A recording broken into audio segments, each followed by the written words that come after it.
segunda parte. Bom, pessoal, então, bom dia, estamos aqui no dia 15, a nossa segunda parte da aula do CPC 28, tá? Bom, voltando, no finalzinho do primeiro bloco, as pessoas ficaram com um pouquinho de dúvida aí, eu vou tentar esclarecer de uma forma um pouquinho diferente, né? Vamos ver se a gente consegue entender. Vocês estão vendo o quadro lá, pessoal?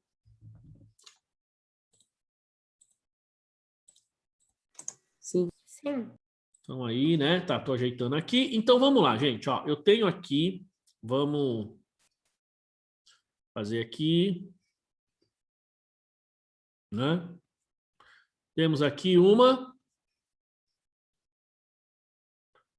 propriedade para investimento. Tem as janelinhas ali, a portinha aqui e tal, beleza, né? Tal, vozinha ali e tal. Então nós temos aqui um prédio aqui, ó. Tá? Bom, o que a gente tem aqui, pessoal? Bom, primeira coisa, eu tenho aqui uma edificação, tá? Tenho um prédio. Muito bem, o que a gente vai fazer aqui? Assim, ó. Então, primeiro, se isso aqui, tá? É para... É estranho, não estou conseguindo me ver ali na janelinha aqui.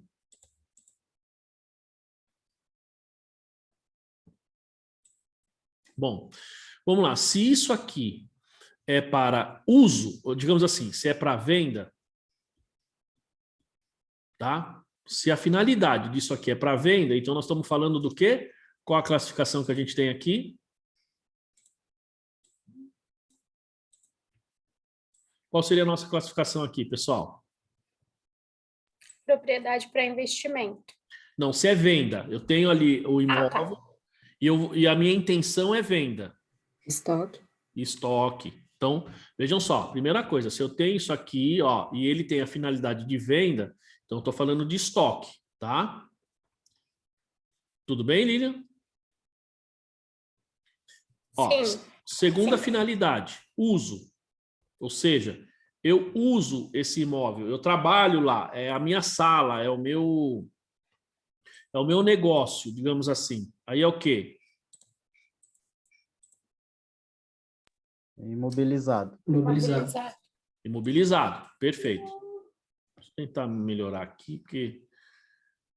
Beleza, imobilizado, certo? Então vou escrever aqui, ó. Imobilizado. Agora, eu tenho isso aqui, ó. Valorização. Opa. Eu deixo lá parado.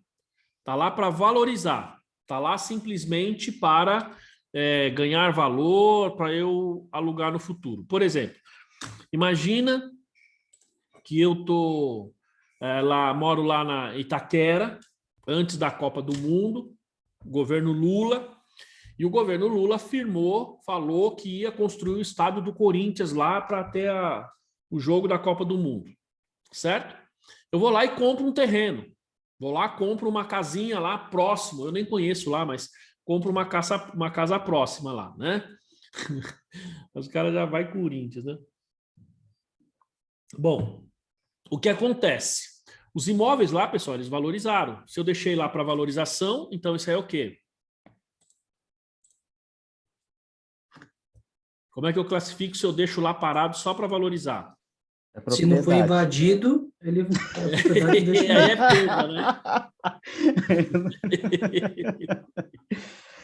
Eu morava do lado, melhor dizendo, assim que teve o anúncio que ia construir estádio, acho que uns 2, 3 meses antes eu me mudei.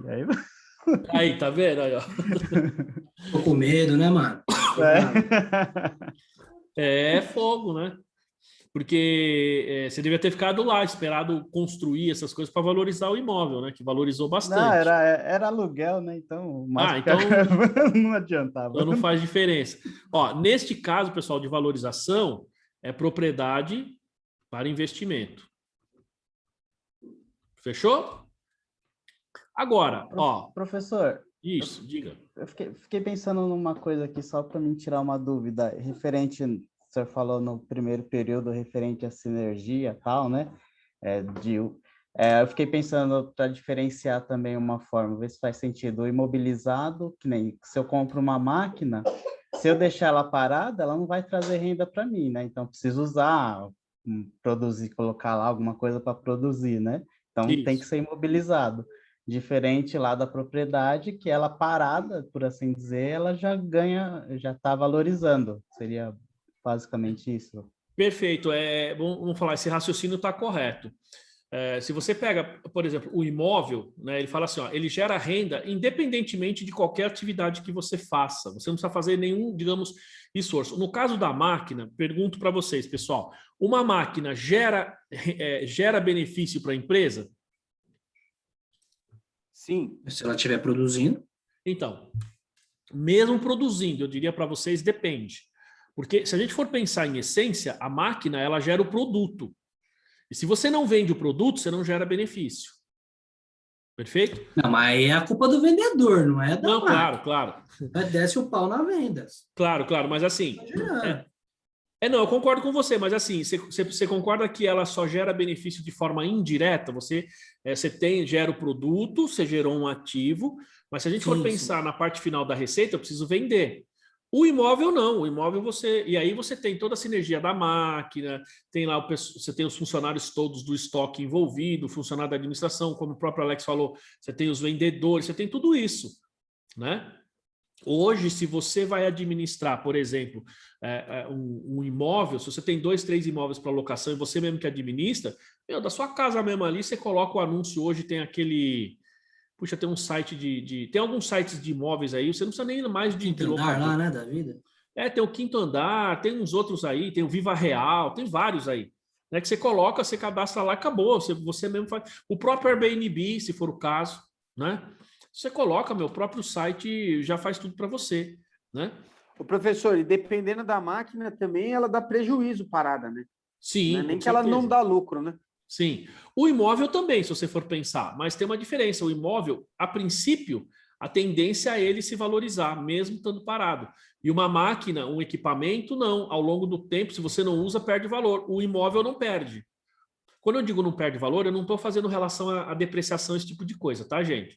Eu estou falando assim que financeiramente você não corrói, digamos assim, o seu investimento principal quando você tem um imóvel, ainda que você não esteja usando, ainda que ele esteja parado. Você pode perder valor, ele pode perder valor, mas a tendência é que ele sempre valorize. O caso de um carro, de uma máquina, de um equipamento, com o tempo, a tendência é ele perder valor. E aí, perder valor, você tem dois sentidos. Primeiro, a perda de valor que você não recupera na venda e não recupera no uso, porque à medida, dependendo por exemplo, um carro, ele vai ficando mais antigo, as pessoas não querem alugar um carro antigo, já que você vai fazer a locação de um carro, você quer um carro novo, você quer um carro mais novo, né? Então, é nesse sentido. Mas o seu raciocínio, Regis, está correto, tá? Agora, se eu tenho um bem para locação, eu tenho o quê? Propriedade para investimento.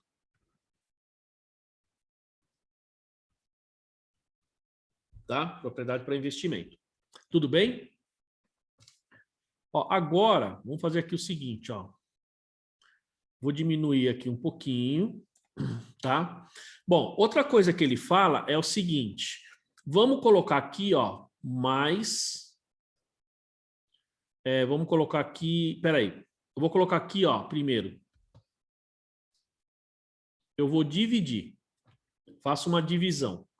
Tá? Então, por exemplo, eu tenho... Bom, gente, aqui a gente tem o seguinte, ó. Vamos lá, por enquanto aqui. Vamos supor que eu tenha... Vamos colocar aqui, vai, divisão. Uma segunda... Tá? O segundo item. Então, o que eu tenho aqui? Eu posso ter... se ele é para venda, você nunca está usando, tá certo? Eu posso ter metade para uso e metade locação. Certo? Eu posso ter... bom, vamos falar assim. Eu posso ter... Essa daqui é uma das situações que a gente viu. Uso e locação. Tá? Então, quando você tem, por exemplo, vamos falar assim, a locação é uma parte maior, é mais significativo do que o uso, tá? E aí nós estamos falando de significativo, pessoal. Então, é propriedade para investimento. Tá? Então, vamos chamar como a PPI, propriedade para investimento, como a Daiane estava usando. Tá certo? Agora, vamos supor que é o contrário, pessoal. A gente está falando que o uso é maior que a locação. Tá? Então, nesse caso, nós temos imobilizado. Tudo bem? Até aí?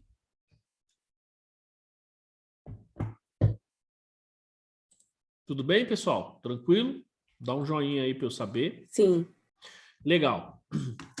Agora, imagina... só que aí a gente tem aqui o seguinte, ó. Então, claro que aqui, pessoal, nesse caso do uso ou locação, a gente também tem que ver a relevância, tá? Vamos supor, nós estamos falando de locação, tá? Então, vamos supor, se a locação é 50%, vou colocar aqui embaixo, a locação é 50% e o uso é 50%. Então, nós estamos falando igual. Então, eu preciso pegar esse bem aqui e dividir. Metade vai ser imobilizado, metade... Então, aqui ó, seria metade imobilizado e metade seria propriedade para investimento.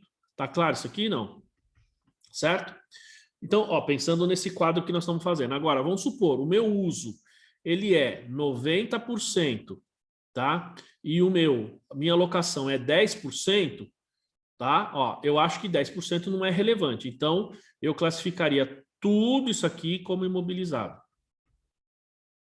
Professor, Diga. acho que aí entra a dúvida do coworking, porque se eu tenho um prédio que ele é totalmente para alugar salas, só que, tá, eu forneço a internet, forneço a limpeza, mas então, se ele é totalmente para alugar, por que que ele é considerado imobilizado? Então, vamos lá, vamos chegar lá, vamos chegar lá. Vamos lá. Bom, até aqui tudo bem? Quem me perguntou aqui se é 50%, 50%, a Daiane Farias, né? Então, se é 50 para cada, metade é imobilizado, metade é propriedade para investimento, porque aí é relevante. Só que aí, Daiane, é uma questão também de julgamento, tá? Vamos lá, vou mudar os percentuais aqui, ó. Então, por exemplo, se eu tenho 90 para uso e 90 para locação, tá? Então, eu vou lançar tudo como imobilizado. Vamos mudar. Se eu tenho 80 para uso e 20 para locação, ó, nós estamos aqui, ó, o uso é maior que a locação. Então, 20, pessoal, eu já acho que a gente precisa separar. Se você consegue, vamos lá, se você consegue fazer essa separação, então eu vou lançar isso aqui como imobilizado, isso aqui como propriedade para investimento, tá? Aqui são os percentuais, tá? 80 a 20. Ó, eu acho que de 15 para cima a gente já conseguiria, se você conseguir fazer essa separação. Se você não conseguir, vai ter que ser tudo imobilizado se você usa, tá? Agora, como a Daiane perguntou, 50 a 50, aí eu tenho imobilizado e propriedade para investimento. Metade vai ser locação, metade é propriedade para investimento. Entendeu, Daiane? Respondi aí? Sim. Beleza. Agora, ficou claro, pessoal, essa questão dos percentuais aí? Agora vamos acrescentar o que a Lilian estava perguntando, tá? Ó, então aqui a gente está fazendo uma divisão, certo? Aqui nós temos uma divisão. Agora nós vamos fazer aqui, ó, vou escrever aqui embaixo, fazer um mais assim, ó. Tá? Mais serviços. Tá? Serviços. Então, o que a norma diz? Esses serviços, eles podem ser, digamos assim, relevantes, né? E vou colocar assim, não relevantes. Certo? Quando eu falar relevante e não relevante, pessoal, a gente tem que pensar na seguinte situação. Ele é relevante, ou seja, ele faz parte do contrato e ele agrega muito mais. Então, aí, aqui mais ou menos já responde a pergunta da Lília. Por que o coworking, eu tenho um espaço que é totalmente para locação, é 100% para locação, mas eu entendo que é imobilizado? Bom, na prática, Lilian, isso não está escrito em lugar nenhum, isso é um entendimento meu, tá? Eu entendo que uma situação dessa de coworking, eu classificaria sem dúvida nenhuma como imobilizado. Por quê? Porque os serviços prestados, tá? Os serviços que você presta aqui, eles são parte relevante do contrato, tá? Eles são parte relevante do contrato. Então, se eles forem parte relevante, então é imobilizado. É o que diz a norma. Se eles não são relevantes, então é propriedade para investimento. Tá? Por quê? Isso significa que você fala assim, por que eu vendo com imobilizado? Porque eu estou alugando ali, mas também estou alugando mesa, cadeira, porque você, quando você fala o co-work, você está alugando tudo. Você está alugando a infraestrutura, você está alugando a internet, você está alugando a conta de luz, você está, enfim, o serviço de faxina, o serviço de segurança, está tudo embutido, você concorda? Então, eu entendo que nesse caso, veja só, o que eu estou prestando, o que eu estou alugando, o que eu estou, digamos assim, o que eu estou oferecendo para o meu cliente, essa é a palavra melhor. O que eu estou oferecendo para o meu cliente? O imóvel e toda a infraestrutura, tudo faz parte do contrato, tudo faz parte do serviço que eu estou prestando. Então, isso é relevante. Vocês concordam ou não? E não sei se ficou claro aí. Professor, seria relevante no sentido que se alguém for alugar um cowork e não tem internet, o cara não vai alugar, né? Você não vai alugar, exatamente. Ou não tem mesa, né? Digamos assim, né? Então, por isso que, juntando os dois, né? Exato. Professor, me surgiu uma dúvida. Vamos usar o teu exemplo aqui. Você tem aí teu escritório de contabilidade. Tá. Mas, por um acaso, surgiu a oportunidade de você ser sócio de um cowork. Certo. Nesse caso, você vai ter a participação só de investimento, né? Você vai ter só o investimento. Então, isso aí não vai entrar para você na tua contabilidade, só vai entrar a participação da empresa. Então, eu não vou olhar para isso como imobilizado nem nada. Vai logo de cara existir essa distinção, né? Isso, exato. Tá. Então já você mesmo já respondeu sua pergunta, já né? começou a clarear minha...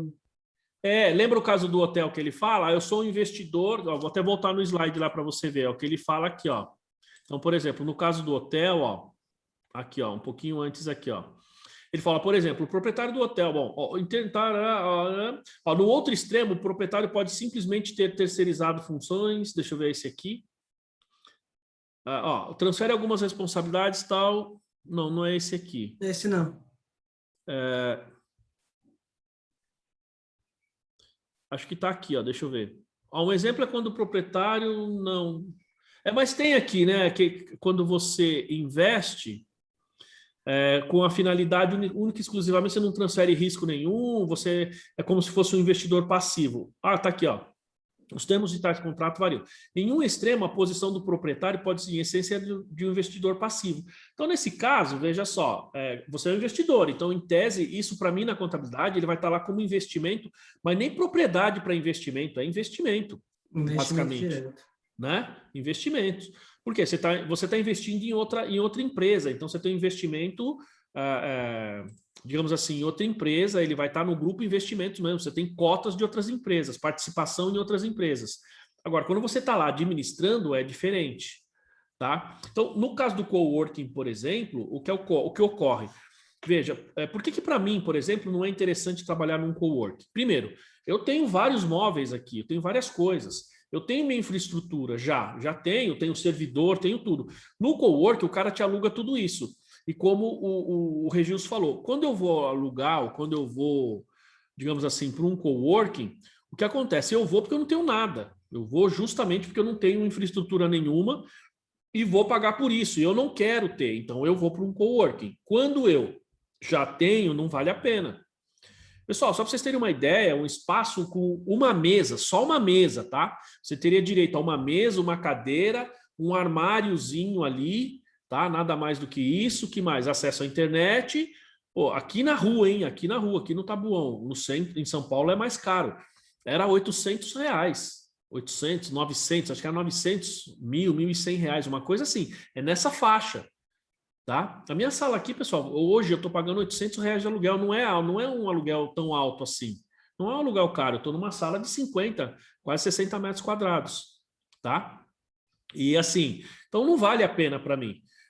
Por quê? Porque com esse valor eu pago aluguel, pago infraestrutura, pago tudo e tô aqui tranquilo, entendeu? Não tenho que ficar dividindo sala, nem nada disso.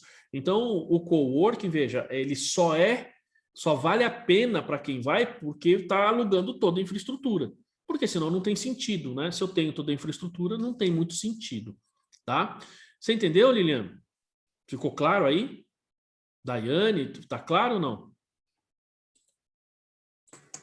Sim. Quando você vem, por exemplo, se os serviços não é relevante, por exemplo, eu tenho lá um serviço, né? Ah, só tem o serviço de portaria, tal. Veja, ele não faz parte. Eu não estou alugando o imóvel porque eu tenho o serviço. Eu estou alugando o imóvel porque eu quero o imóvel, pô, mas o cara oferece um serviço ali de portaria, tal. Então, aí é efetivamente. Todo prédio, basicamente, é assim, né? Professor, Quem paga isso aí é o condomínio. Então, mas é propriedade. professor, no caso do cowork, ele perde a finalidade de investimento, pelo que você está explicando aí, que eu entendi, é porque ele se descaracteriza do próprio bem gerar fluxo de caixa independente. Exato, é isso mesmo, é isso mesmo. Ele não gera fluxo de caixa sozinho. Para o coworking gerar fluxo de caixa sozinho, ele depende dos outros serviços. A mesma coisa um hotel. Certo? O hotel também é assim. O hotel não gera receita sozinho. O hotel ele gera receita com esse monte de serviços que a gente tem agregado, que é porque você não vai no hotel para você mesmo ter que lavar sua roupa, para você ter que fazer a comida. Você faz isso? Não faz. Então, Levar o seu colchão, né? exato, não tem sentido, Se exatamente. ele fosse Então, só alugar o quarto, seria só o quarto. perfeito. Exato, porque aí eu estou alugando o quarto em si e eu tenho que colocar toda a infraestrutura lá. Aí eu tenho uma propriedade para investimento, né? Não sei se ficou claro agora, pessoal, essa diferença. Eu concordo com vocês que não é tão simples assim, em alguns casos, a gente identificar. Mas via de regra, a gente tem que pensar assim: eu tenho um bem para venda, estoque. Tenho um bem para uso, imobilizado. Eu tenho um bem. E aí, só lembrando, eu estou falando bem, eu estou falando de terreno e edificação, tá? Construção. Então, eu tenho aí, por isso que eu estou falando bem. Então, eu tenho um bem. Eu vou alugar ou vou deixar para valorização? Propriedade para investimento. Esse é o básico. Aí você tem, eu tenho uso misto.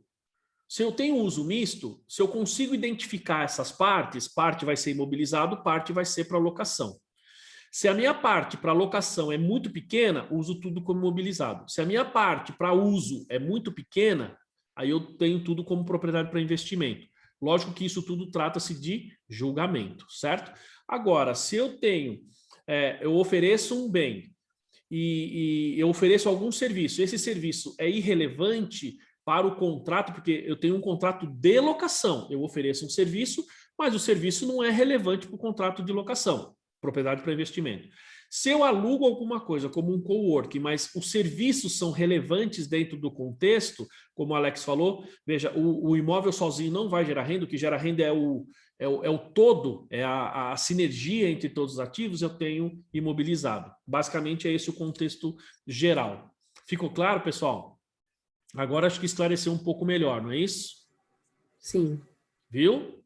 Viu que a oração faz na hora que a gente para e ora e Deus dá o entendimento? É isso aí, tá vendo? Isso chama-se o dom do entendimento que eu pedi a vocês, tá vendo? É isso aí.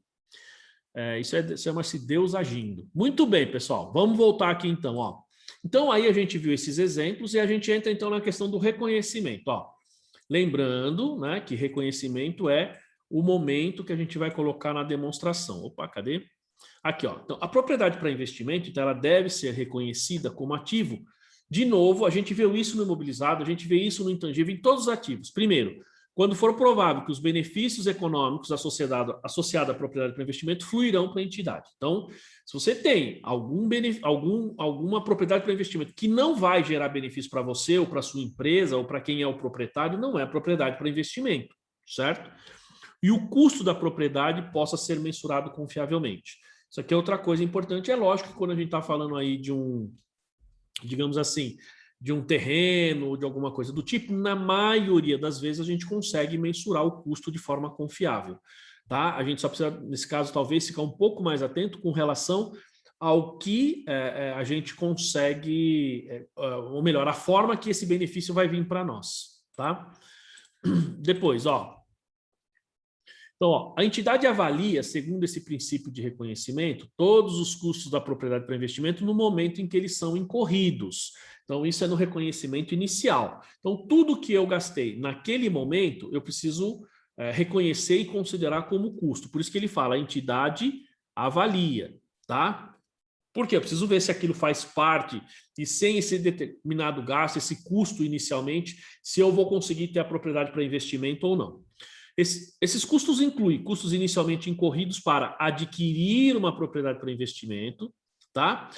E custos incorridos subsequentemente para adicionar, substituir partes ou prestar manutenção à propriedade, certo? Vamos lá, só que aqui tem que tomar um pouco de cuidado. Deixa eu ver até o próximo slide antes de eu falar. Ó. Então, esses custos incluem inicialmente custos incorridos para adquirir uma propriedade para investimento e custos incorridos subsequentemente, tá? A Daiane está falando, então, quando está em construção e no final será um PPI, como contabilizar? PPI, já de cara. Seria propriedade para investimento em construção, basicamente. Entendeu? Eu estou construindo lá uma sala que eu vou alugar. Eu já coloco lá dentro do grupo propriedade para investimento, eu coloco lá, até posso usar o termo PPI, vamos falar assim, né? PPI em construção, PPI em andamento, em desenvolvimento. Porque você está construindo, terminou a construção, você vai alugar. Quando você já constrói com essa finalidade, você vai colocar em propriedade para investimento, tá? Agora, se eu compro e não sei a finalidade, para uso é certeza que não é. Para venda, não sei, né? Não lança como... Isso é lá no, é lá no não circulante lá? Oi? É lá no não circulante, lá no investimento mesmo? Isso, lá no investimento não circulante, isso mesmo. Tá? Então, você ficou com a dúvida da palavra custo aqui, Daiane, é isso? Porque ele está usando o termo custo? Não, eu usei a palavra errada, eu falei despesa, mas era custo. Não, mas então, aqui... quando a gente está... Pode falar, desculpa. Quando a gente está em construção, então a gente não joga nada para resultado. Não, é custo... Só vai ativando ele mesmo. Exatamente, é custo de desenvolvimento. Aí você vai imobilizando não, né? Você vai ativando, né? Você vai... como é que chama? Puxa, eu tô com a memória ruim. Você vai... como é que fala? Você vai lançando lá no ativo. Ativando realmente. Esqueci o termo agora que a gente fala isso. Eu falei ontem isso. Né? Então você é capitalizando, você vai capitalizando ele, você vai lançando como ativo, é custo da construção, é custo de desenvolvimento dessa propriedade para investimento, tá? E lembrando que o mesmo vale para imobilizado, o mesmo vale para intangível, o mesmo vale para estoque. Então todos esses ativos têm essa mesma característica aí, tá? Todos eles a gente tem que levar essa consideração. Então ele fala aqui os custos inicialmente para adquirir a propriedade e os custos incorridos para adicionar, substituir ou de prestar manutenção à propriedade. Mas vamos ver se ele fala aqui, ó. Segundo o princípio de reconhecimento, a entidade não reconhece no valor contábil da propriedade os custos e serviços diários da propriedade. Tá? Então, o que ele está falando? Então, se eu tenho lá uma propriedade para investimento, que eu tenho esse serviço como chama, de porteiro, por exemplo, o gasto com o porteiro é despesa, tá? Não é custo da propriedade, tá? E aqui, gente, ó, até pelo meu entendimento aqui, opa, desculpa. Deixa eu ver. Quando a gente olha esse item anterior aqui, ó, esses custos incluem inicialmente incorridos para adquirir uma propriedade para investimento e custos incorridos subsequentemente para adicionar, substituir ou de prestar manutenção à propriedade. Aqui eu até depois vou dar uma olhadinha, porque tá um pouco estranho para mim aqui, né? Eu não sei se eu tô... Porque assim, quando você tem... Se a propriedade para investimento ela já está, digamos, já está em locação, já está alugada e tudo isso, eu não posso agregar mais valor, certo? Eu não posso agregar mais valor. Então, pelo que eu estou entendendo aqui nesse tópico aqui, até vou, como eu disse, eu vou checar na norma, eles incluem os custos iniciais incorridos, tal, para adquirir, e depois, antes dele entrar em funcionamento, ou seja, antes de você alugar. Então, por exemplo, eu adquiri uma propriedade para investimento e qualquer gasto que eu tenha para melhorar, fazer, não sei o quê, para deixar ele lá pronto para alugar, então eu posso colocar no custo de desenvolvimento. É o que eu estou entendendo ali. Porque uma vez que você já adquiriu, você não pode ficar mexendo no valor do custo de aquisição, porque aqui a gente adquire a custo histórico. E aí eu não posso mexer no valor posteriormente, tá? Bom, então ele fala aqui, ó, a entidade não reconhece o valor contábil na propriedade para investimento os custos de serviços. Aí ele fala, ó, Os custos são reconhecidos na DRE quando incorridos. O custo de serviço diário são basicamente mão de obra dos bens consumíveis e pode incluir o custo de pequenas peças, tá? A finalidade dessas despesas é muitas vezes descrita como sendo para reparo e manutenção, tá vendo? É o que eu estava falando. Então, você tem gasto de manutenção lá com o pedreiro, só vai lá fazer uma obrinha, coisa do tipo, aí é pedreiro. Agora até entendi, entendi esse item anterior aqui, ó. Tá, ó. Esses custos incluem, tal, beleza. Ó, e os custos incorridos subsequentemente para adicionar, substituir ou prestar manutenção à propriedade. Bom, muito bem. Aqui agora entendi, ficou claro. Está correto o que está escrito ali. Ali, pessoal, nós estamos falando de benfeitoria, tá? Ali está falando de benfeitoria. Então, a benfeitoria, a gente incorpora ao custo de aquisição, ao bem? Sim, a benfeitoria, sim. Quando você fez lá um bem que você aumentou, que você, de repente, substituiu, né? Você está fazendo uma mudança estrutural ou coisa do tipo. E não só a manutenção do tipo pintar, vou pintar minha sala, tá? Você pintou, então essa pintura vai ser despesa. Essa manutenção do dia a dia é despesa. Mas aquilo que você agrega, não é assim que a gente faz na pessoa física, né? Você tem um bem, quando que eu posso aumentar o valor do meu bem lá na minha declaração pessoa física? Quando você tem benfeitoria, tá? E, gente, muito cuidado com diferença entre benfeitoria e manutenção, tá? Principalmente na pessoa física agora, que muitos aí estão trabalhando, estão fazendo as declarações. A manutenção por exemplo, tem o seu imóvel, você foi lá, pintou, coisa do tipo, né? Teve que fazer um reparo elétrico, isso é manutenção, isso é despesa, isso não entra na declaração de bens. Agora, eu fui lá, acrescentei uma parede, fiz um outro quarto, tá? Por exemplo, ó, o Alex falou, a instalação de um elevador aumenta o valor do bem, perfeito. Embora o caso do elevador, dependendo a forma, a gente até contabiliza separado, viu, Alex? O elevador, né? Mas então, aí entra um detalhe. Esta valorização, nós vamos falar um pouquinho mais para frente. Ele aumenta o valor do bem, mas como aqui se a gente mede por valor justo, automaticamente isso vai acabar sendo reconhecido nessa valorização pelo valor justo, vai ser automático. O elevador em si passaria a ser eu classificaria como um bem à parte. Por quê? Porque você pode vender o elevador de forma separada, a manutenção do elevador você consegue saber separadamente, até porque é caro para danar a manutenção do elevador. Vocês podem ver que aqui em São Paulo, pessoal, só pode ter elevador prédios acima de, acho que 5 andares, até 4 andares não tem elevador, tá? E, por exemplo, a Juliana que mora na Baixada, os condomínios na Baixada normalmente são mais caros. E uma das coisas que encarece muito o condomínio são os elevadores. Tá? Às vezes o cara pega um predinho de 6 andares, o cara tem elevador, mas você vai ver o condomínio é super alto, justamente por conta do elevador. Tá? Você pega um predinho, às vezes, de 4 andares, não tem elevador, o condomínio normalmente é bem mais baixo, tá? Porque não tem tantos gastos assim. Né? Eu tenho apartamento na Praia Grande aí, Juliana, eu sei que é caro, é bem caro, tá? Eu vendi um apartamento e comprei outro, um apartamento até um pouco maior, por conta do condomínio. Um deles, o condomínio era R$500, um apartamento pequeno. Hoje eu tenho um apartamento um pouquinho maior, não faço questão de apartamento grande, porque eu não desço, não moro aí, né? Mas é caro. Mas hoje o meu condomínio é bem menor, tá? Porque é muito caro, realmente é bastante caro. Na Baixada, eu não sei por que é caro para danar. Então, quando você tem essa substituição, aqui é benfeitorias, e aí efetivamente você vai incluir no custo. Quando são para manutenção, reparo, uma pintura. Um exemplo, pessoal. Você está lá no seu imóvel e você compra o imóvel sem o piso. Tá? Não tem piso, você que vai ter que colocar o piso. Hoje, muitos apartamentos são vendidos assim, né? Então, veja que na hora de colocar o piso, esse piso ele vai fazer parte do custo, do meu entendimento, custo de aquisição do imóvel. Tá? Ou, de qualquer maneira, vai ser uma benfeitoria, certo? Agora, se você compra, tem um piso bonito, aí você chega lá, o Alex chega lá, por exemplo, ou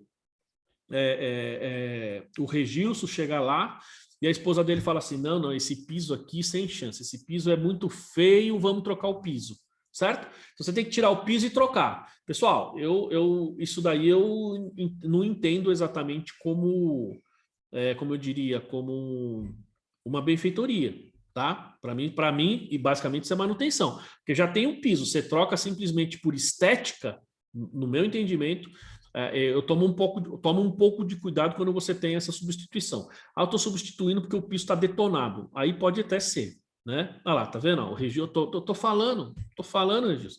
Tô ligado. Mulher é assim mesmo, tem jeito. Bate o olho pra gente, o negócio tá lindo, maravilhoso, cara. Você nem se preocupa, mas a mulher bate o olho e fala, isso aqui não tá bom, né? Enfim. Professor, dentro desse contexto aí que você está dizendo, se você comprou um prédio para investimento, só que para ele funcionar lá, você vai passar na vistoria para pegar o habite, alguma coisa assim, ó, você vai ter que instalar aqui aqueles steamers de incêndio. Isso. É uma obrigatoriedade que você tem que ter. Então, na verdade, já passa com uma benfeitoria, porque senão você não pode funcionar. Exato. E para mim, isso faz parte do... Olha lá, Daiane também, é verdade, eu mesmo quero trocar, tá vendo? Daiane, você falou que você estava comprando aí, que você comprou recentemente, né? Olha, tá vendo? É assim mesmo, mulher bate o olho, cara, é impressionante, né? Diferente do homem, o homem não tá nem aí, meu, a mulher é fogo, cara, né? É característica, eu acho muito interessante isso. Mas no caso que o Alex está falando, é assim, então vamos lá, eu comprei um imóvel que eu vou alugar, mas eu preciso lá colocar os sprinklers, preciso colocar, muitas vezes, ter o próprio gasto com o bombeiro para ter ali, ter o extintor, todo esse tipo de coisa. Então, todos esses gastos, se forem necessários para eu poder alugar, eu entendo que vai fazer parte do custo de aquisição do bem ou vai ser benfeitoria. É lógico que você comprar, por exemplo, uma mangueira para deixar lá que o bombeiro mandou, isso não é benfeitoria, tá certo? Porque você está comprando uma mangueira. A mangueira em si vai ser despesa, mas você teve que ir lá fazer o buraco, sabe, colocar ali, fazer todo o encanamento, a tubulação para poder soltar água dentro do prédio em caso de incêndio, aí eu entendo que em tese, é benfeitorias, né? Não é simplesmente manutenção, até porque o custo é caro e você só pode operar tendo esses bens. Então, no meu entendimento, isso incorpora ao custo do bem. Tá? Então, basicamente, essa é a diferença, que a gente tem que ficar atento aí. Se esse gasto ele é pura e simplesmente manutenção, né, estética, esse tipo de coisa, ou se isso daí é necessário para o bem. Tá? E a gente tem que lembrar, pessoal, que no caso de bens, assim, principalmente imóveis, por exemplo, tem aqui na rua do escritório tem um sobrado vendendo, tá bem legal. O cara quer 600 mil no sobrado. Né? Aí ele falou assim, não, o sobrado é grande, é bonito, tal, só que esse valor a gente compra um sobrado, uma casa dentro de um condomínio, né? No interior, então, compra uma casa enorme. Aí o cidadão falou assim, não, mas tá bonito, tal, não sei o quê, eu acabei nem indo lá ver. Ele tem os armários embutidos, tal, então, muito cuidado, tá, pessoal, porque a gente gasta um dinheiro enorme em armário embutido e depois a gente não quer, quando a gente vende, na prática não tem valor nenhum. Por quê? Porque isso daí digamos, está valorizando o imóvel. Valorizando porque depois de 10 anos, 15 anos, aquele imóvel embutido já não tem mais já está fora de moda, tal. E aí a mulher, como a gente está falando, tem uma outra visão, cara, aquilo o homem também vai lá e quer trocar isso daí, então não tem muito valor. A gente gasta muitas vezes muito dinheiro com isso, achando que vai valorizar o imóvel e não faz muita diferença. É a mesma coisa no carro, você coloca um monte de acessórios, na hora que você vai vender, cara, o cara não quer pagar os acessórios, ele quer o carro. Se vier com os acessórios, ótimo, né? Mesma coisa. Tomar muito cuidado, viu, Daí? Às vezes a gente faz uns investimentos aí e tal, que tem que ser para nós, mas lembrando que isso não vai fazer diferença lá na frente. Tá? Porque quando o cara fala 600 mil, mas tem os móveis embutidos lá, os armários, fala, leva os armários, eu não quero armário, eu quero só a casa, né? O armário você pode levar, enfim. Ó, então quando ele fala aqui, ó, então ela deve ser, ó, opa, passei aqui. Então a propriedade para investimento deve ser inicialmente mensurada pelo seu custo de aquisição, esses gastos para deixar ele pronto para a utilização. Os custos de transação devem ser incluídos na mensuração inicial, ou seja, exatamente todos esses gastos que a gente está falando, isso tem que ser incluído lá, no valor do bem. E se ele estiver sendo construído, como a Daiane tinha perguntado, então vai ser lá investimentos, digamos, PPI em andamento, PPI em construção, e tudo que você tem, mão de obra, material de construção, tal, vai ser no custo inicial do bem. O custo de uma propriedade comprada compreende o seu preço de venda, o seu preço de compra, né? E qualquer dispêndio diretamente atribuível, certo? Que você tem, aqui ele fala, os dispêndios atribuíveis inclui, por exemplo, remuneração profissional de serviços legais, imposto de transferência de propriedade e outros custos de transação. Isso é o que está dizendo na norma aqui, né? Então, por exemplo, eu comprei, vou ter que pagar como é que chama? O ITBI, vou ter que pagar uma série de coisas, vou ter que pagar o gasto com escritura, com tudo isso. Então, eu só posso colocar esse bem em funcionamento, digamos, quando eu tenho toda essa situação. Tendo, beleza. Então, tudo isso faz parte aí dos custos da transação, né? Faz parte do custo de aquisição.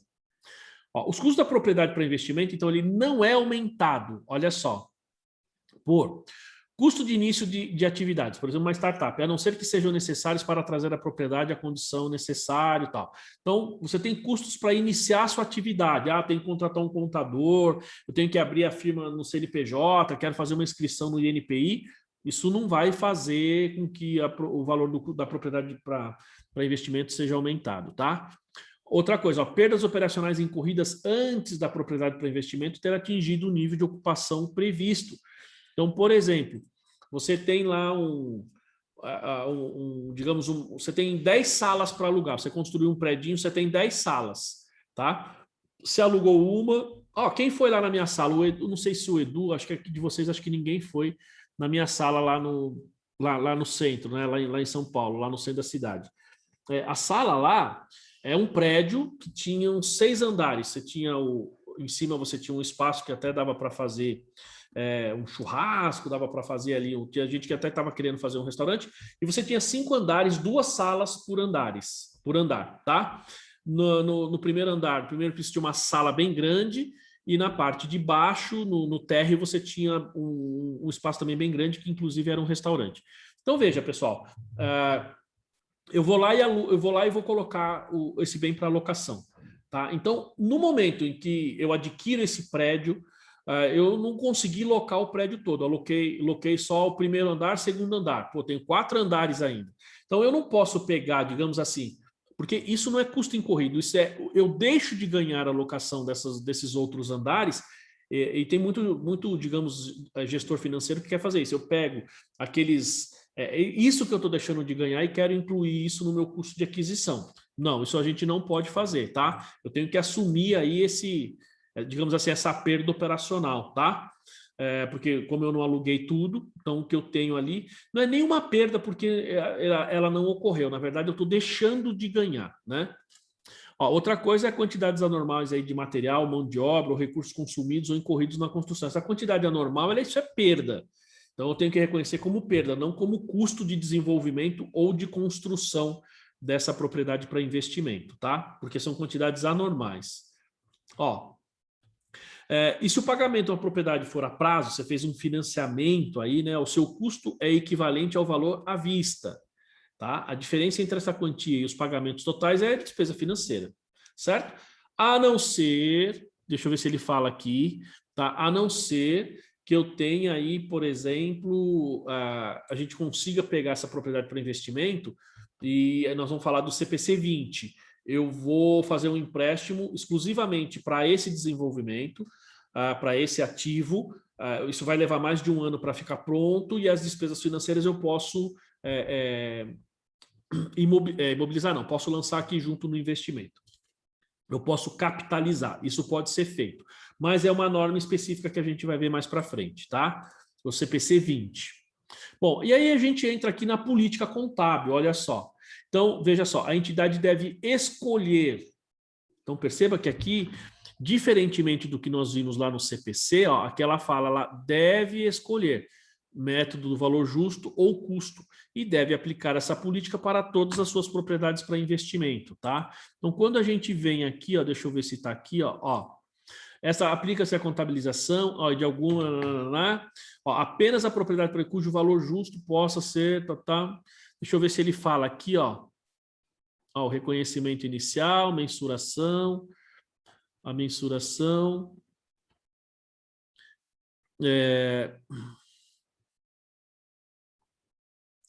transferência, basicamente aqui no CPC da pequena e média empresa, que vocês estão vendo aí, ele fala, ó, então a mensuração inicial é custo, né?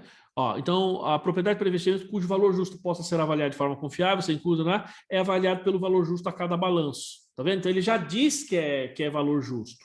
Ó, se a participação em propriedade mantida é classificada como propriedade ou item, é valor justo, tá vendo? É aquele que não é e não da propriedade subjacente. Ó, dão orientação. A entidade contabiliza todas as outras usando o método, a entidade, ó, os itens dão orientação na determinação do valor justo. Ó, aquelas que eu não consigo classificar como valor justo, ó, a entidade contabiliza todas as outras como ativo imobilizado usando o método do custo menos depreciação, certo? Ó, menos redução ao valor recuperável da seção 17. Veja que aqui de novo ele usa o termo como, né? Então, para mim, esse termo como quer dizer que eu vou pegar todas as outras entidades, todas as outras propriedades para investimento que eu não consigo medir o valor justo, para mim é uma propriedade para investimento mensurada como se fosse um ativo imobilizado e não um ativo imobilizado, tá? Então vejam que lá eu vou para o ativo, eu vou para o valor justo e só vou usar custo se eu não consigo medir o valor justo. Aqui na versão completa não é assim. Na versão completa eu escolho, tá? O método do valor justo ou o método do custo. E aí eu vou aplicar isso para todas as propriedades para investimento. Então aqui, gente, vamos lá, de ordem prática, né? Aí você pega ali a Daiane Mourão, que ela tem bastante cliente lá, você pega o Regilson, né? Acho que a Juliana também, enfim, a própria Janaína. Então você pega lá um cliente que tem uma propriedade para investimento. Aí você vê que aquilo é uma propriedade para investimento, como o próprio Regilson falou. Ah, tem lá uma que o cara classificou tal. Então, aí o que você faz? Como é que nós deveríamos proceder? O meu entendimento.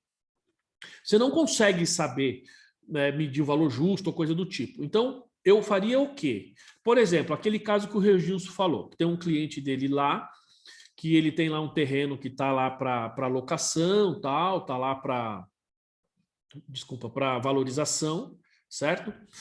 E aí, nesse caso, como é que eu faço? Bom, está registrado como mobilizado. Não, se é uma propriedade para investimento, eu lançaria como propriedade para investimento. Ponto, eu faria isso, certo? Eu não consigo medir o valor justo.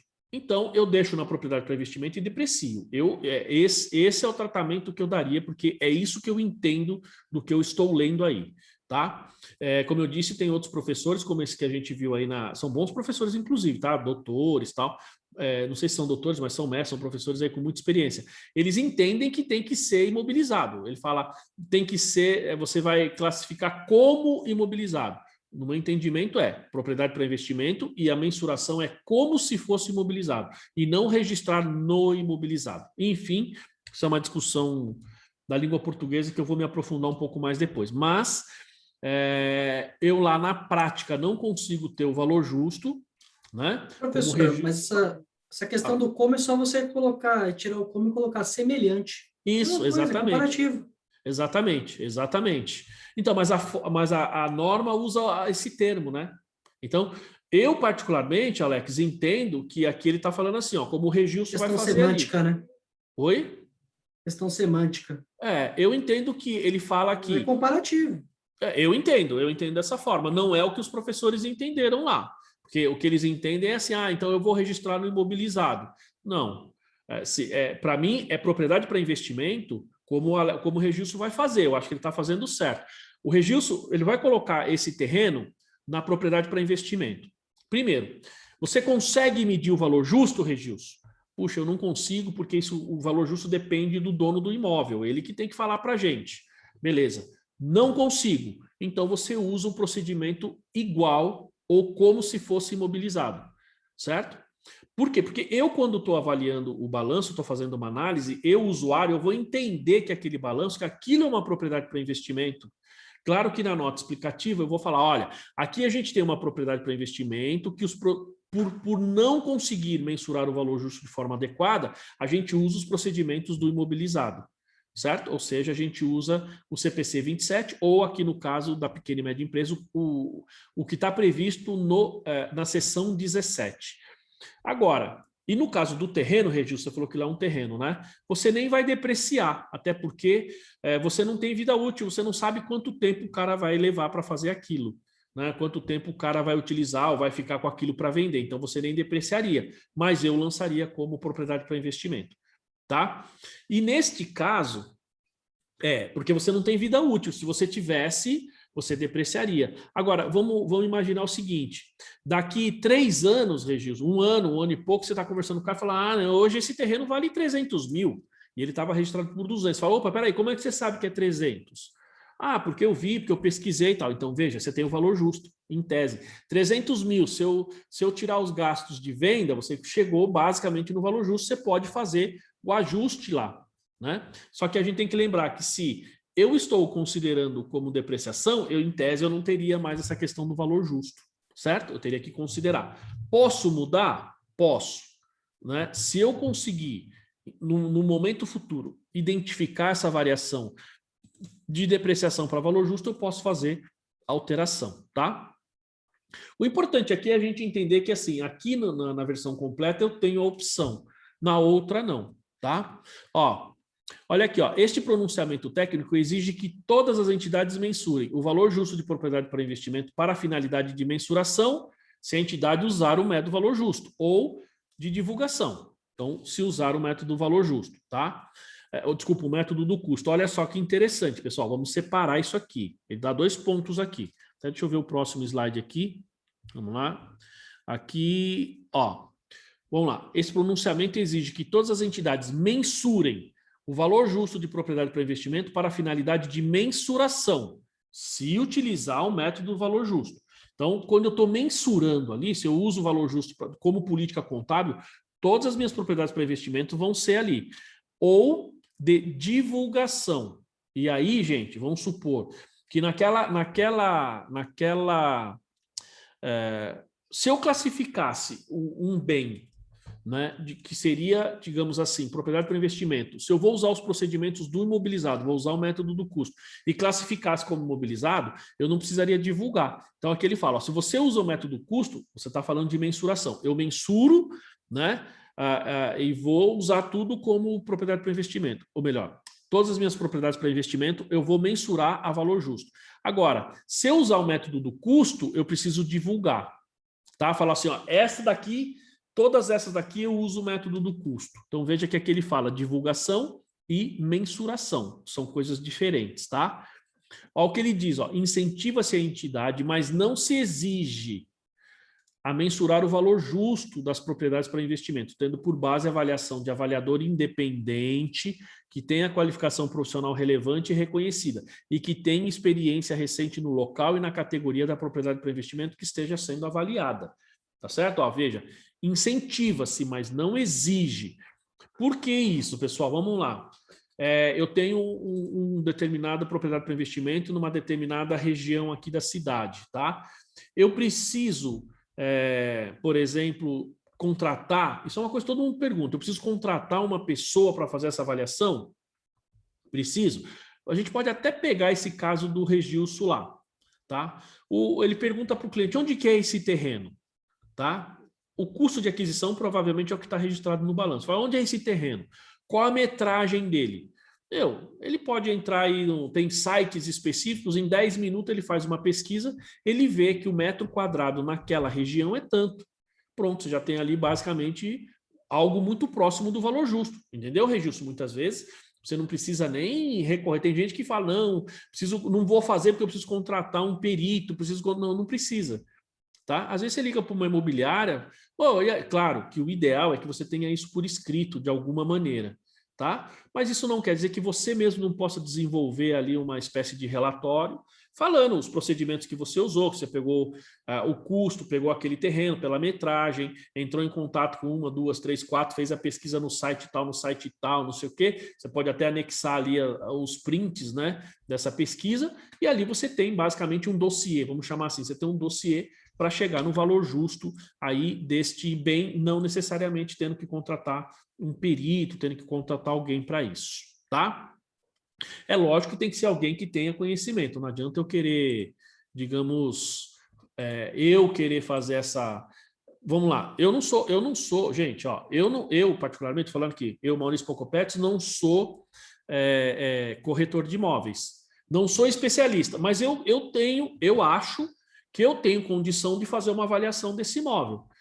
Por quê? Porque eu vou ver vou ver publicação, vou ver numa imobiliária, vou ver em outra, vou ver em sites de locação, de venda, quanto que o pessoal está vendendo naquela metragem, entendeu? Dá para ter uma noção, tá? Nós aqui, todos nós aqui temos essa condição, então eu acho que a gente poderia fazer isso com tranquilidade, tá?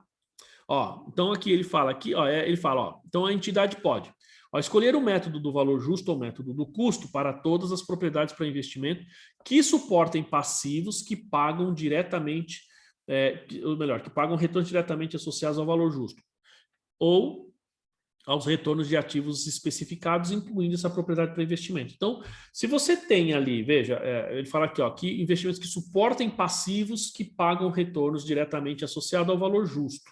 Então, ainda que você tenha, vamos lá, alguma obrigação que surge porque você tem que, de alguma maneira, fazer algum tipo de pagamento, ou a gente pode até pensar no próprio financiamento desse bem que está mensurado a valor justo, tal, enfim.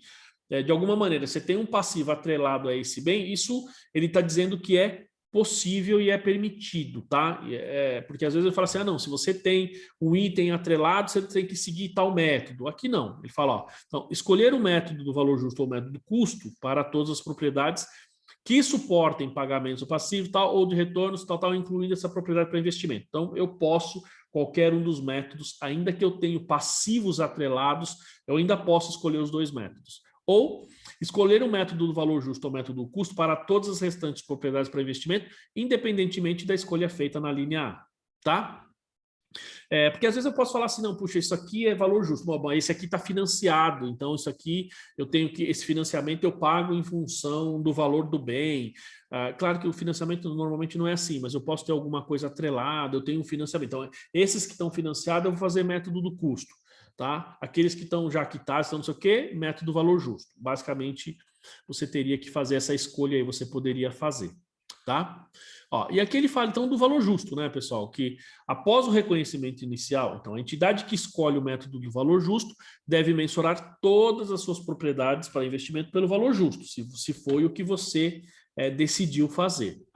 E o ganho ou perda proveniente de alterações no valor justo deve ser reconhecida no resultado. Gente, lembrando que o valor justo ele pode tanto aumentar o valor do bem quanto diminuir o valor do bem.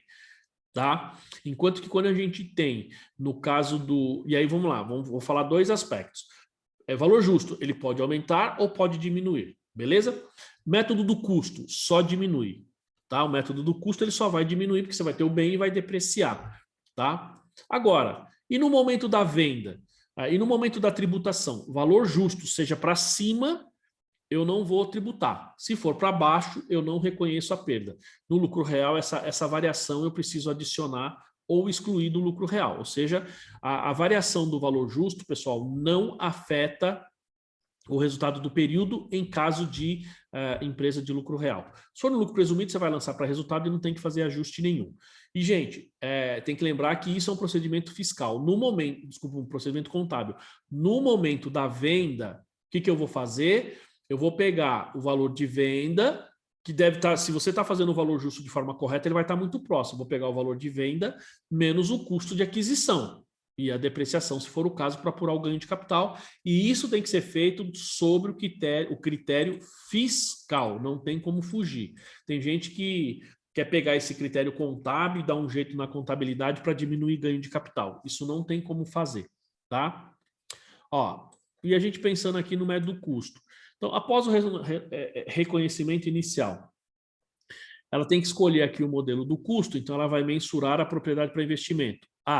De acordo com o CPC 31, ativo não circulante mantido para venda e operação descontinuada, se atender aos critérios para ser classificado como mantido para venda.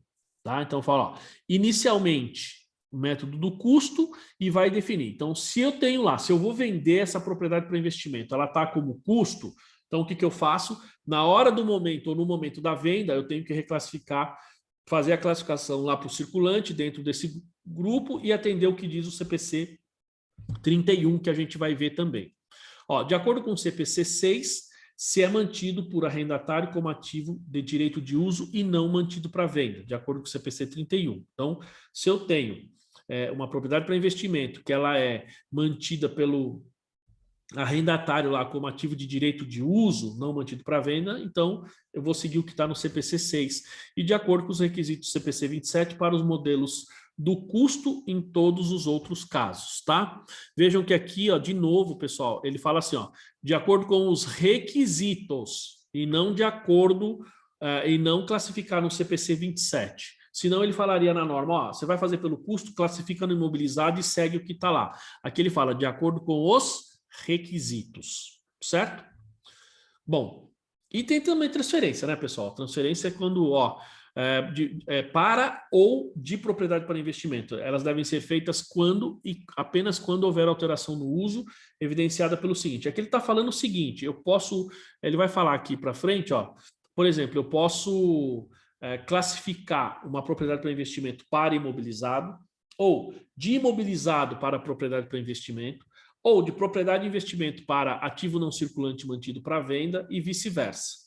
Tá? Então, são essas transferências que ele está falando, ou seja, é quando você muda a intenção ou a classificação contábil desses bens. Tá? Olha só, então vamos lá. Ó, então, no início da ocupação pelo proprietário ou de desenvolvimento com vistas à ocupação pelo proprietário, para a transferência de propriedade para investimento para a propriedade ocupada pelo proprietário. Quando ele usa essa expressão, propriedade ocupada pelo proprietário, nós estamos falando de imobilizado. Então, significa que se eu tenho lá uma propriedade para investimento e eu falar assim, não, então o cara saiu do meu, o cliente, o inquilino saiu do meu imóvel, eu vou usar a sala, certo? Ou você está lá no meio do contrato de aluguel, mas você fala assim, não, já está decidido. Quando ele sair, eu vou usar esse imóvel. Perceba que você já tem, ó, ele fala aqui, a ocupação ou desenvolvimento com vista à ocupação. Então, eu entendo que na decisão de você já usar aquele bem, eu já tiro de propriedade para investimento e já passo para imobilizado, tá? Depois, ó, início de desenvolvimento com objetivo de venda para transferência para a propriedade de propriedade para investimento para estoque. Então, se eu vendo imóveis e eu estou alugado, esse imóvel está na locação, e eu vou decidir vender, se é uma imobiliária que eu tenho estoque disso aqui, eu vou lançar para estoque. Então, está lá para locação, agora eu vou vender, passo para estoque, certo? Agora, se eu não tenho digamos, o estoque desses bens, eu não vendo, então eu vou transferir para propriedade, ativo não circulante mantido para venda, tá? Ó, aqui o contrário, ó, fim de ocupação pelo proprietário para transferência de propriedade ocupada para propriedade para investimento. Também, então, eu estou usando o imóvel falando, não, vou sair daqui e vou alugar. Então, eu transfiro, né, se a minha intenção for locação. Tiro de imobilizado e passo para a propriedade para investimento. E o começo de arrendamento operacional para outra entidade, né, para transferência de estoque para a propriedade para investimento. Então, está lá no estoque para venda e, de repente, eu alugo, tiro do estoque e passo para a propriedade para investimento. Tá? Gente, nessa apresentação lá no Sindiconte, quinta-feira, um dos balanços macabros que eles apresentaram era justamente algo parecido com isso daqui, ou seja, a empresa tinha bens que ela alugava e estava registrado no estoque. Aí os caras falaram assim, poxa, mas isso aqui é o problema do balanço macabro aqui é que isso aqui é uma propriedade para investimento e está lançada no estoque. Então, o que significa isso? Muita empresa que, de repente, vende o imóvel, mas está alugando e deixa no estoque. Ou seja, o estoque está lá para venda e aí aluga, mas mantém no estoque. Precisa fazer essa reclassificação, tá? A gente precisa fazer essa... E os professores estavam classificando isso aí como um balanço macabro e faz todo sentido o que eles estavam falando, tá? E tem a venda, né, pessoal? Quando você vai vender aí o imóvel, acho que a gente já está até terminando, ó. A propriedade deve ser, então, baixada, veja, pessoal, baixada, eliminada do balanço, tem que sair do balanço na alienação ou quando a propriedade para investimento for permanentemente retirada de uso e nenhum benefício econômico for esperado da sua alienação. Ou seja, você tem lá, como o Alex disse, foi invadido, né? Invadir, você não tem mais benefício nenhum com aquele bem. Meu, você vai fazer o quê? Ele continua sendo, digamos assim, contabilmente, ele vai gerar benefício para você? Não. Você perdeu aquilo lá, você não vai mais recuperar. Cara, você tem que dar baixa. Tem que tirar do seu balanço, tá? Vamos supor, é muito comum o cara chega, né? Vai para o litoral, aluga uma casa, aluga um sítio. No litoral acontece muito isso. O cara vai lá, aluga, chegou lá, cara, a primeira casa não existe.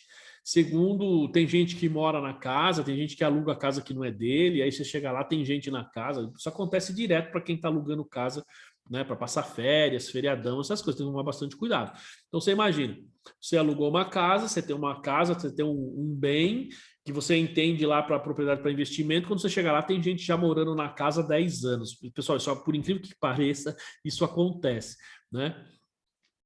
Você chega na casa, o cara já mora na sua casa lá na Baixada. O cara nunca vai. Quando chega lá, já tem um cidadão morando, o cara já está pagando IPTU, e esse cara não consegue mais tirar o cidadão lá de dentro, né? Aliás, pessoal, não sei se vocês sabem, essa é a única situação que você pode usar força física para tirar o cidadão da sua casa, sabia?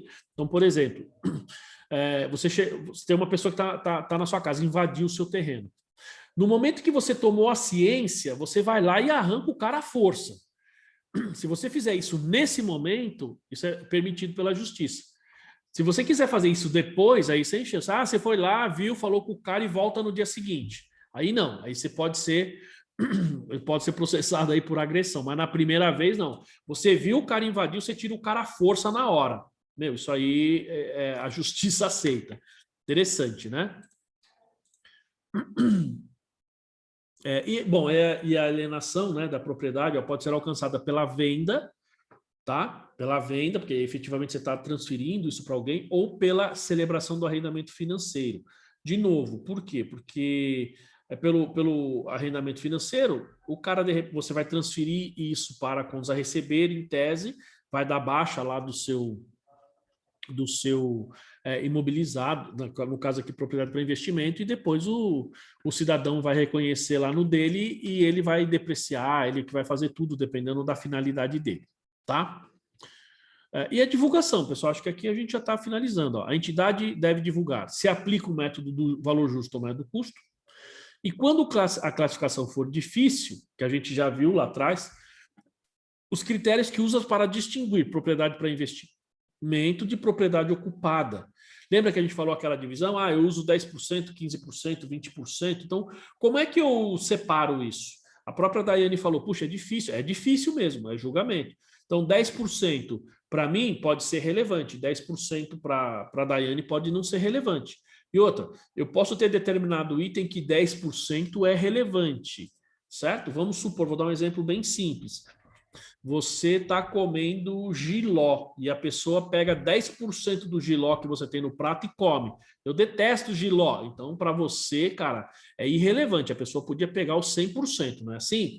Agora, você está comendo lá aquele chocolate gostoso, né? Aquele chocolate suíço, aquele chocolate da Copenhagen, e a pessoa vai lá e tira 10% da sua barra de chocolate. É muito. Perceberam a diferença? Né? Então, é uma questão de julgamento. 10% pode ser muitos para um e poucos para outro. Então, vai depender do uso, do tipo do bem.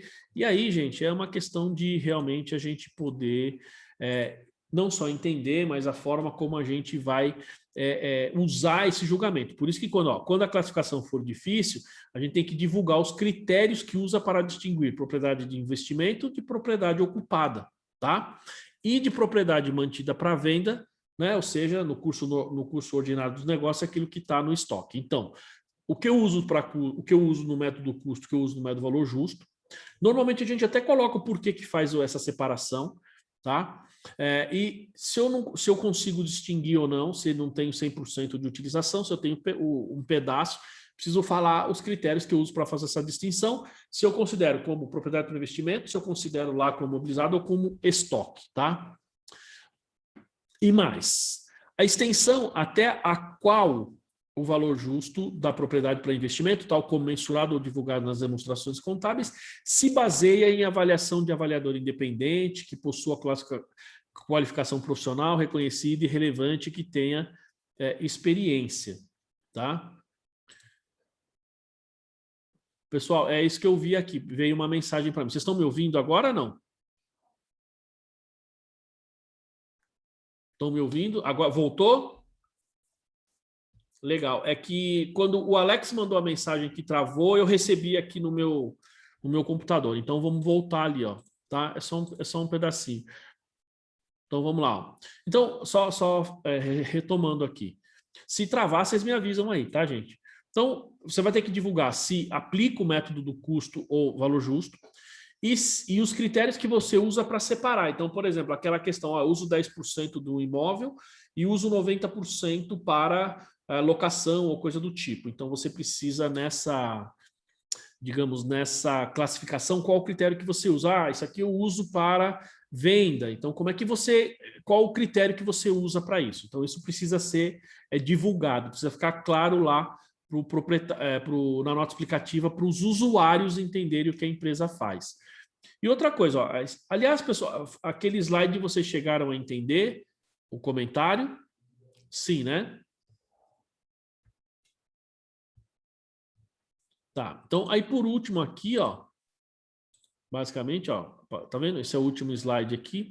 Então, a extensão até a qual o valor justo da propriedade para investimento, então, tal como mensurado ou divulgado nas demonstrações, se baseia em avaliação de avaliador independente, que possua qualificação profissional reconhecida e relevante, que tem experiência recente no local e na categoria da propriedade para investimento que está sendo avaliada. Se não tiver havido tal avaliação, esse fato deve ser divulgado, tá? Então, aqui, basicamente, a gente encerra os slides. Mas o último comentário. Então, na hora que eu vou divulgar isso aí, por exemplo, aquele caso que o Regilson falou, quem tem que fazer isso?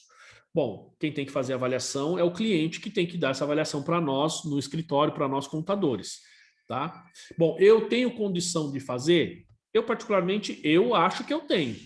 Do tipo, eu consigo pegar ali e tal, escrever, fazer uma pesquisa. Mas eu não sou especialista, eu não sou um corretor, eu não sou, né? Então, o que eu tenho que fazer? Eu estou falando isso de um imóvel pequeno, tal, até consigo. Agora, eu não conseguiria, por exemplo, fazer a avaliação de um galpão industrial, isso eu não consigo fazer. Um imóvel pequeno, uma sala, até dá, mas um galpão industrial eu não consigo fazer, tá? Porque é muito grande, você tem uma série de especificações que quem vai fazer esse tipo de negócio leva em consideração, que eu particularmente desconheço. Então, se você fez essa mensuração de valor justo e foi você que fez ou foi um terceiro, então você precisa falar, ó, quem fez foi um terceiro e esse terceiro faz assim, assim, assim. Ou quem fez foi uma pessoa que não tem essa qualificação. Por quê? Porque a gente tem a questão da confiabilidade, certo? Uma coisa sou eu que não sou especialista, outra coisa é um especialista fazendo. Então, tem a situação